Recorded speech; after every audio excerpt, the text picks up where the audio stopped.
ॐ ज्ञानतिमिरन्धस्य ज्ञानाञ्जनशलाकया चक्षुरुन्मिलितं येन तस्मै श्रीगुरवे नमः। जय श्री कृष्ण चैतन्य प्रभु नित्यानंद, श्री अद्वैत गदाधर श्रीवासादि गौर भक्त वृंद। हरे कृष्णा कृष्ण कृष्णा हरे हरे, हरे राम राम राम हरे हरे। हरे कृष्णा। श्रीमद् भगवद गीता अध्याय 16 श्लोक 11 एवं 12। चिंताम अपरिमेयाम च प्रलयांतम उपाश्रितः काम उपभोग परमा एतावत् इति निश्चितः आशापाशशतैः बद्धः काम क्रोध परायणः इहन्ते काम भोगार्थम अन्यायेन अर्थ संचयान। मृत्यु पर्यंत असीम चिंता का आश्रय कर काम का उपभोग ही चरम कार्य है, इस प्रकार निश्चय कर सैकड़ों आशाओं में आबद्ध काम और क्रोध परायण वे व्यक्तिगण काम भोग के लिए अन्याय पूर्वक अर्थ संग्रह की चेष्टा करते हैं। आसुरिक स्वभाव वाले मनुष्यों का वर्णन करते हुए अब श्री कृष्ण बता रहे हैं कि संपूर्ण जीवन वे केवल और केवल इंद्रिय तृप्ति को ही एकमात्र जीवन का उद्देश्य समझते हैं और पूरा जीवन उनका केवल इसी में निकल जाता है कि किस प्रकार वे अधिक से अधिक इंद्रिय संभोग कर सकें। और इस कारण से इस इंद्रिय संभोग की इच्छा के कारण क्या वास्तव में वे प्रसन्न होते हैं? क्या उनकी भोग वांछाएं पूर्ण हो जाती हैं? श्री कृष्ण कहते हैं नहीं, उनकी ना तो इच्छाएं पूरी होती हैं और ना ही उन्हें शांति प्राप्त होती है। वास्तव में तो उनकी चिंताएं और अधिक बढ़ जाती हैं। वे कहते हैं असीम चिंताओं से वे हमेशा घिरे रहते हैं। उनका जो मन है वह हमेशा इन चिंताओं के कारण त्रस्त रहता है। और कब तक? मृत्यु पर्यंत। क्यों? क्योंकि मृत्यु तक उनकी इच्छाएं पूरी ही नहीं होती। देखो, जैसे पहले भी कई बार इस विषय में हम लोगों ने चर्चा करी है कि जो इंद्रियां हैं और इनकी इच्छाएं हैं, ये तो एक अग्नि सदृश हैं। अग्नि में जितना हम तेल डालेंगे, जितना ईंधन डालेंगे, अग्नि और अधिक प्रज्वलित हो जाएगी। तो इंद्रियों को जितना अधिक हम उनके विषय प्रदान करेंगे, देंगे, तो इंद्रियां शांत होने की बजाय और अधिक कामुक हो जाएंगी। संसार को भोगने की इच्छा उनकी और अधिक बढ़ जाएगी। यह उनका गुण समझें या अवगुण समझें, उनका स्वभाव ही, इंद्रियों को स्वभाव ही ऐसा है। तो ऐसे व्यक्ति जो हैं वे संसारिक इच्छाओं को पूर्ण करने के लिए सारा जीवन लगे रहते हैं और इस कारण वे हर समय चिंतित रहते हैं।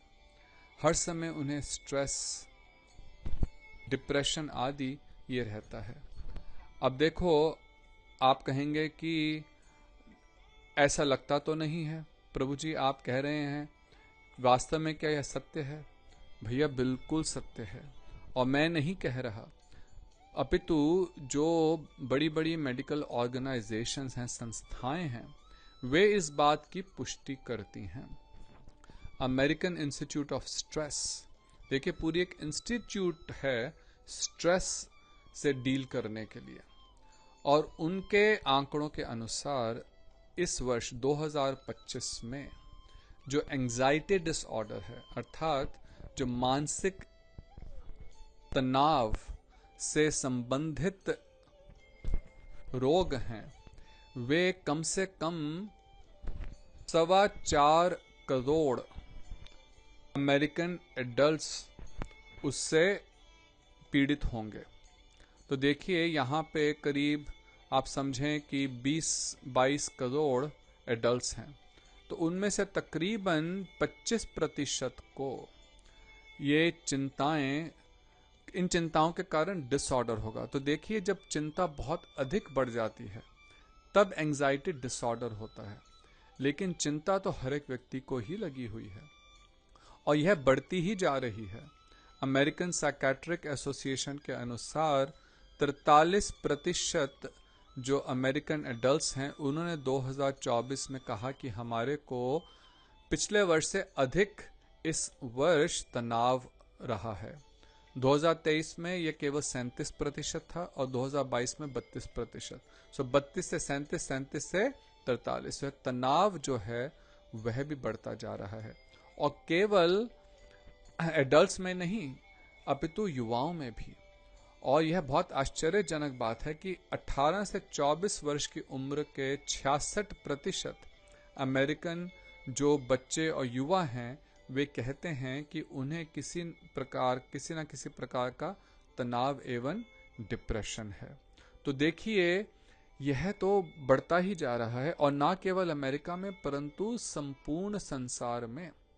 एक गैलप सर्वे के अनुसार जो करीब 150 देशों में उन्होंने किया कि 85% देशों ने रिपोर्ट किया कि उनके जो नागरिक हैं उनके तनाव का जो लेवल है, स्ट्रेस लेवल है, वह बढ़ रहा है।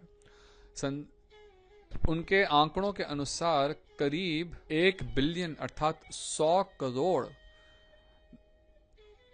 लोग हैं पूरे विश्व में जिन्हें किसी न किसी प्रकार का मेंटल डिसऑर्डर है। अब इस बात को समझेंगे, तनाव तो बहुत लोगों को है, लेकिन वो जो तनाव इतना बढ़ जाता है कि उस कारण से कुछ मेंटल डिसऑर्डर हो जाता है। तो ऐसे करीब 1 करोड़ लोग हैं और उनके इलाज के लिए वे कहते हैं कि जो खर्चा करना पड़ रहा है वह बढ़ता ही जा रहा है। 2030 तक करीब $6 ट्रिलियन, अब वो कितने खरबों रुपया होगा इसका तो मैं लगा भी नहीं सकता अंदाजा, लेकिन $6 ट्रिलियन के करीब विश्व भर में इन लोगों की ट्रीटमेंट पे खर्चा होगा। तो देखिए कितना तनाव बढ़ रहा है और इस तनाव के कारण नाना प्रकार के शारीरिक रोग हो रहे हैं। यदि आप ध्यान से देखें तो 80% जो हमें रोग होते हैं वे तनाव के कारण हैं। भले वो हृदय का रोग हो, कार्डियोवैस्कुलर डिजीजेस हैं, या वो मानसिक रोग हो, या जो हमारा इम्यून सिस्टम है वह कमज़ोर हो जाता है, उस कारण से कई बीमारियां होती हैं। और कैंसर तक भी जो होता है वो वीक इम्यून सिस्टम के कारण होता है, क्योंकि जब हमारे शरीर में शक्ति नहीं होती रोगों को लड़ने के लिए, तो जो कैंसर के सेल्स होते हैं उनको हमारे शरीर का जो अपना डिफेंसिव सिस्टम है वो उनको मार नहीं सकता। और डिफेंसिव सिस्टम या इम्यून सिस्टम हमारे शरीर का तब कमज़ोर पड़ता है जब हम निरंतर तनाव से त्रस्त हैं। और इस तनाव के कारण हमारे जो सोचने समझने की शक्ति है उस पर भी बहुत अधिक असर पड़ता है। इसे कहते हैं कॉग्निटिव डिक्लाइन। तो कई प्रकार के न्यूरोलॉजिकल इश्यूज होते हैं जैसे डिमेंशिया, और वह भी बहुत आजकल बढ़ रहा है। फिर नाना प्रकार की पेट की बीमारियां। तो इस प्रकार से इतने तरह तरह के रोग हैं जो कि तनाव के कारण होते हैं और तनाव के कारण और बढ़ते हैं। तो जो भगवान श्री कृष्ण इस श्लोक में कह रहे हैं वह 100% सत्य है कि तनाव के कारण वे हमेशा दुखी रहते हैं। और तनाव किस लिए होता है? क्योंकि वे केवल और केवल अपने जीवन को इंद्रिय भोगों में ही लगाए रखते हैं। उन्हें लगता है अज्ञानता के कारण कि यदि हम इंद्रियों को तृप्त करेंगे और अधिक से अधिक विषय भोगों को संग्रह करेंगे तो हम सुखी हो जाएंगे, परंतु होता एकदम उल्टा है और अधिक दुखी हो जाते हैं और अधिक तनावग्रस्त होते हैं। क्योंकि जो भौतिक वस्तुएं हैं उनका स्वभाव ही यह है कि वह कुछ समय के लिए तो आंशिक सुख देती हैं, ऐसा लगता है, परंतु अंततः उनसे दुख ही प्राप्त होता है। और हम लोगों की जो विडंबना ये है कि उस भौतिक वस्तु से जब हमें, या भौतिक क्रिया से, या भौतिक जो हमारी हैबिट है, मटेरियल हैबिट है, उससे जो हमारे को दुख मिलता है, उसको, उससे मुक्त होने के लिए हम क्या करते हैं, और इंद्रिय तृप्ति के भोगों को भोगने की चेष्टा करते हैं।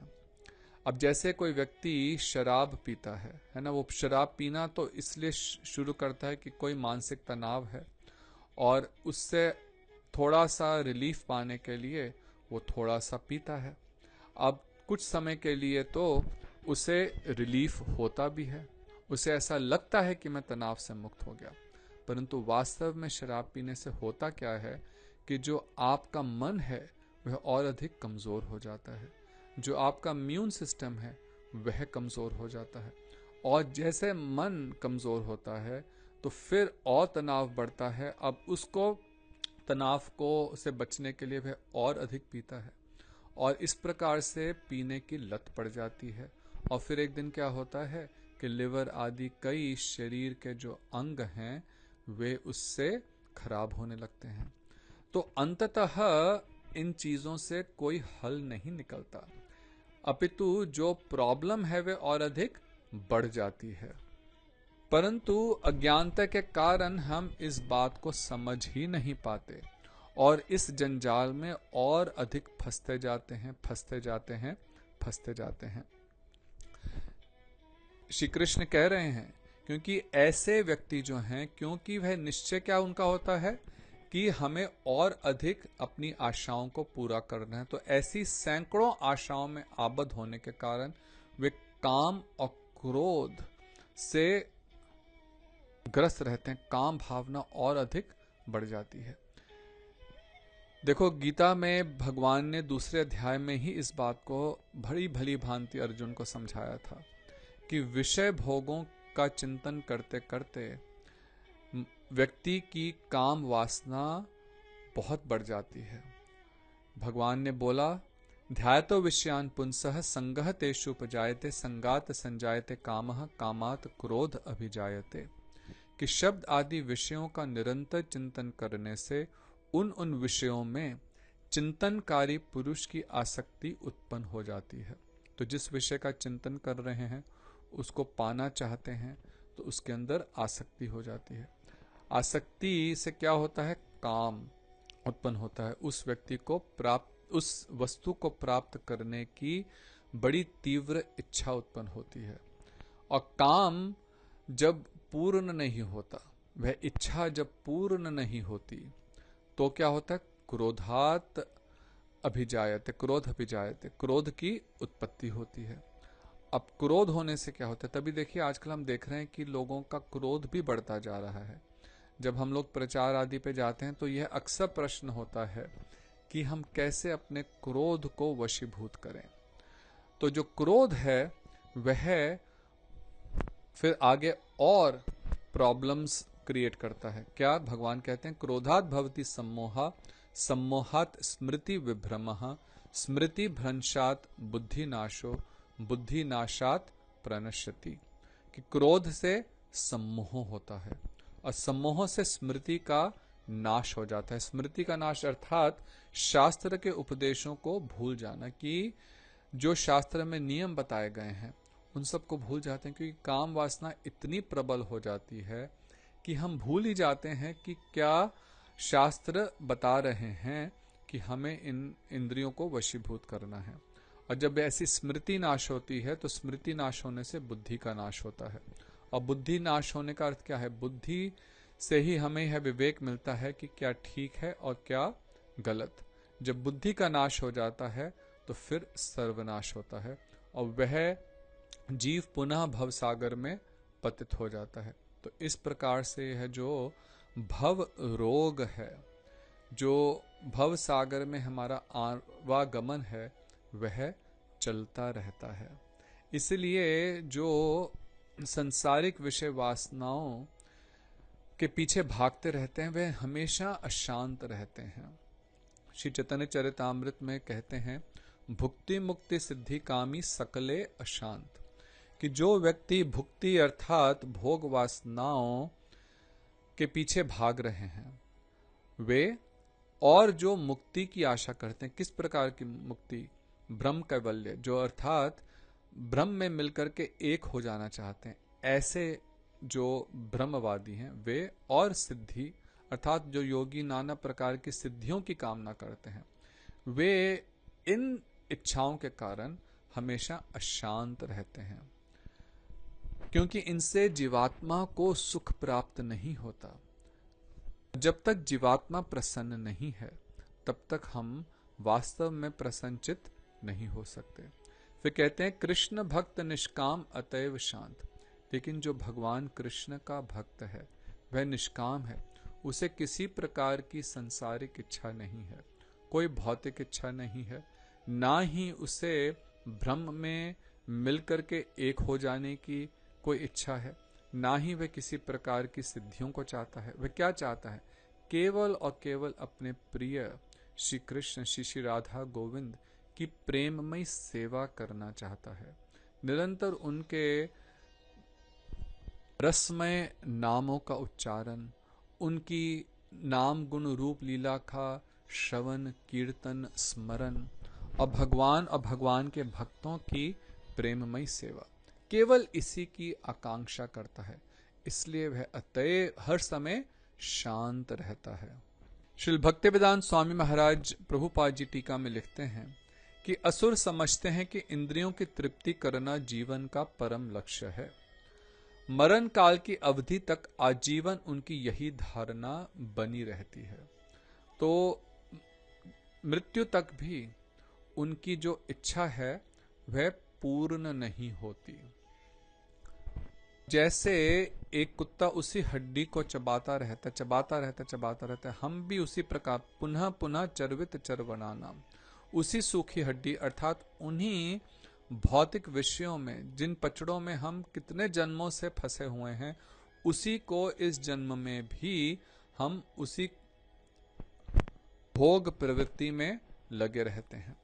तो मृत्यु के बाद भी कोई जीवन है, आसुरिक व्यक्ति यह नहीं मानते, और ना ही यह मानते हैं कि संसार में किए कर्म के अनुसार नाना प्रकार की योनियों की प्राप्ति होती है। वे समझते हैं यही जीवन सब कुछ है, जितना लूटना है लूट लो। यह तो पूरी अज्ञानता है और कुछ नहीं। दूसरा जन्म होता है और हमारे कर्मों के अनुसार हमें पुनः दूसरी योनियां प्राप्त होती हैं। यम यम वापि स्मरण भावम त्यजंती अंत्य कलेवरम तम तम एवेति कौन्ते सदा तद्भाव भाविता। कृष्ण गीता में कहते हैं कि जो सोचते हुए हम यह शरीर त्यागते हैं उसी के अनुरूप हमें अगला जन्म प्राप्त होता है, और सारा जन्म यदि हमने भोगों का चिंतन करा तो अगला जन्म भी हमें फिर उसी के अनुरूप प्राप्त होगा। अब आप कह सकते हैं कि भैया ये तो बहुत अच्छा फॉर्मूला है, सारा जीवन भोग करो और सारा जीवन ये सोचो कि मेरे पास और अधिक पैसा हो और मैं अगले जीवन में करोड़पति बनूं।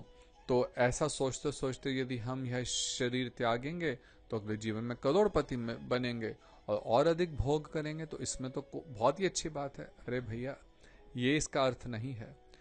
इसका अर्थ है कि जो भोग की इच्छा है उस भोग की इच्छा को पूरा करने के लिए वैसी योनि प्राप्त होगी। तो जो व्यक्ति बिना किसी रिस्ट्रिक्शन के, बिना किसी रोक टोक के भोगते हैं उनको फिर क्या है, पशु योनियां प्राप्त होती हैं। क्यों? क्योंकि पशु बिना किसी रोक टोक के भोग करते हैं। उनके अंदर ऐसा तो कोई है नहीं कि इससे विवाह हुआ है तो उसी के साथ संभोग करना है, दूसरे के साथ नहीं कर सकते। तो जो बहुत भोगी व्यक्ति हैं उनको अगले जन्मों में पेड़ पौधों की अथवा पशुओं की योनियां प्राप्त होती हैं। यह मनुष्य जीवन तो भगवान को प्राप्त करने के लिए, आत्म साक्षात्कार के लिए मिला है, और यदि इस बहुमूल्य जीवन को हम इस पर्पस के लिए, इस उद्देश्य के लिए नहीं प्रयोग करते और इसे केवल भोग तृप्ति में व्यर्थ कर देते हैं, तो वे पुनः मनुष्य जीवन भगवान नहीं देंगे। फिर तो हमें 84 लाख योनियों में भटकने के बाद ही यह जीवन प्राप्त होगा। तो श्री प्रभुपाद जी लिखते हैं कि जीवन के लिए ऐसे आसुरिक भाव के लोगों की अनंत योजनाएं हैं। वे योजना पर योजना बनाते रहते हैं जो कभी पूर्ण नहीं होती। नाना प्रकार के प्लान्स बनाते हैं। तो देखो, आप यदि बहुत ईमानदारी से सोचें तो जितनी भी योजनाएं हम लोग बनाते हैं वे केवल इंद्रिय भोग के लिए ही तो होती हैं। और अधिक से अधिक हमारे पास धन आए और अधिक से अधिक हमारे पास संसारिक वस्तुएं आए, यही तो योजनाएं हम हमेशा बनाते रहते हैं। क्या कभी हम ऐसी योजना बनाते हैं कि हम और अधिक भक्त बने, और अधिक भक्ति के मार्ग पर अग्रसर हों? कभी ऐसी योजना बनाते हैं? अधिकतर नहीं बनाते। और यही हमारे जीवन की विडंबना है। तो वे लिखते हैं कि हमें ऐसे ही एक आसुरी मनुष्य का प्रत्यक्ष अनुभव है जो मृत्यु के समय भी चिकित्सक से अपने जीवन को 4 वर्ष के लिए बढ़ा देने का निवेदन कर रहा था, जिससे वह अपनी अपूर्ण योजना पूर्ण कर सके। तो जीवन का अंत आ गया है, लेकिन अभी भी इच्छा क्या है कि मैं और थोड़ा सा जी लूं, और डॉक्टर से कह रहे हैं कि डॉक्टर साहब कुछ करके मेरे जीवन को बढ़ा दो। तो ऐसे मूर्ख मनुष्य नहीं जानते कि कोई चिकित्सक जीवन की नियत आयु में एक क्षण की भी अभिवृद्धि नहीं कर सकता।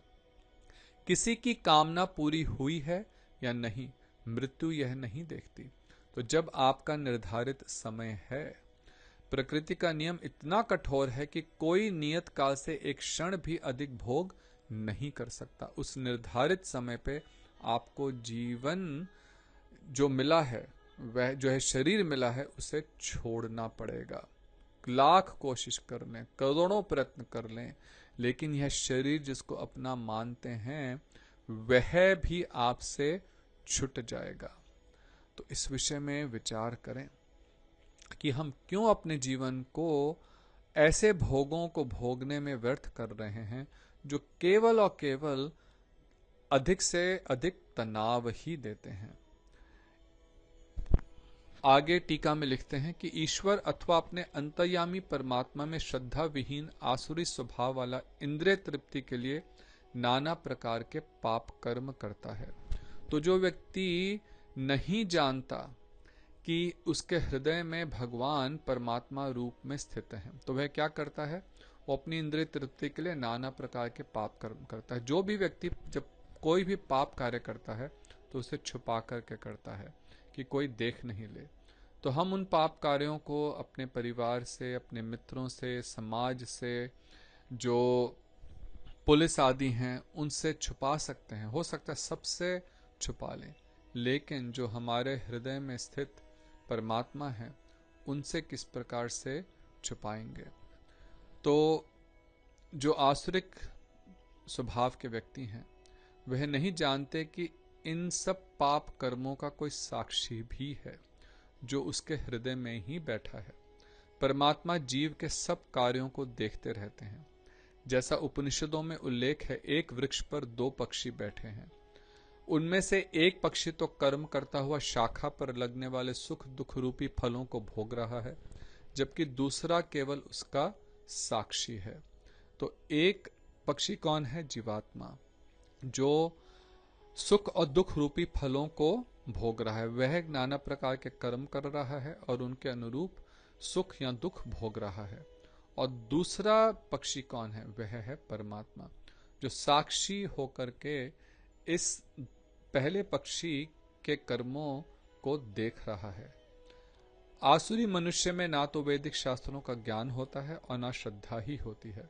अतः परिणाम की चिंता किए बिना इंद्रिय तृप्ति के लिए स्वेच्छा आचार करने में वह अपने को स्वतंत्र समझता है।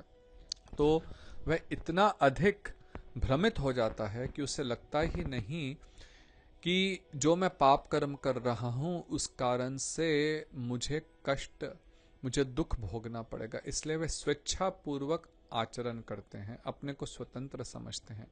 और फिर क्या होता है? एक दिन धमाका होता है, सब कुछ भांडा फूट जाता है और कई बार हम ऐसा देखते हैं, आप लोग अधिकतर न्यूज़ में देखते ही होंगे। तो हम सबको इस विषय में विचार करना चाहिए। अपने इस बहुमूल्य जीवन को व्यर्थ के भोग वासनाओं में नहीं व्यर्थ करें। यदि वास्तव में तनाव से मुक्त होना चाहते हैं, वास्तव में शांति प्राप्त करना चाहते हैं, निरंतर प्रसन्नचित्त रहना चाहते हैं, तो भगवान के नामों का निरंतर जाप करें और भगवान के नाम रूप गुण लीलाओं का श्रवण कीर्तन और स्मरण करें। तभी वास्तव में हमें शांति प्राप्त होगी, दुर्लभ मनुष्य का सदुपयोग कर पाएंगे और इस शरीर को त्याग करके फिर अगले जन्म में भी भक्ति मार्ग पर अग्रसर होते हुए अंततः भगवत धाम की प्राप्ति करेंगे। हरे कृष्णा, राधे राधे। आपका दिन मंगलमय हो। कृष्ण कृष्ण हरे हरे, हरे राम